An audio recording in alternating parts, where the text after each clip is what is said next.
klub bola Tarkam yang tiba-tiba berkompetisi di Liga Champions.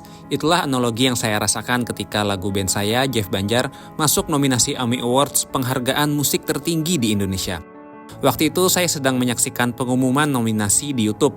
Sampai tiba di kategori karya produksi lagu berbahasa daerah terbaik, saya kaget luar biasa saat tahu lagu band saya Saranjana disebut sebagai salah satu nominator bersaing dengan nama-nama besar seperti Denny Caknan dan Angga Dola. Tidak lama kemudian kami mendapat undangan untuk menghadiri acara tersebut di Jakarta. Kami terbang dari Banjarmasin dan untuk pertama kalinya melangkah di red carpet penghargaan musik terbesar Indonesia.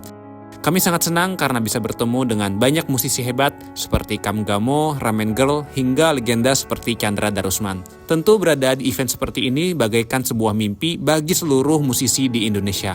Lalu tibalah momen yang paling ditunggu, yaitu adalah pengumuman pemenang kategori yang kami ikuti. Hasilnya sebagai berikut. Dan ini dia kategori karya produksi lagu berbahasa daerah terbaik, dan nomininya adalah...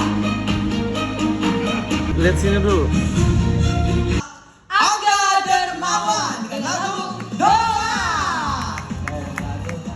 Ya, kami kalah, tidak ada alasan atau pembenaran karena memang kualitas lagu kami belum bisa menjadi yang terbaik di Indonesia. Kekalahan ini adalah pengingat bahwa perjalanan kami masih panjang dan karya kami masih banyak yang perlu untuk diperbaiki. Namun, satu hal yang pasti, AMI Awards tunggu kami. Suatu hari nanti kami akan kembali, bukan hanya sebagai nominasi, tetapi sebagai pemenang.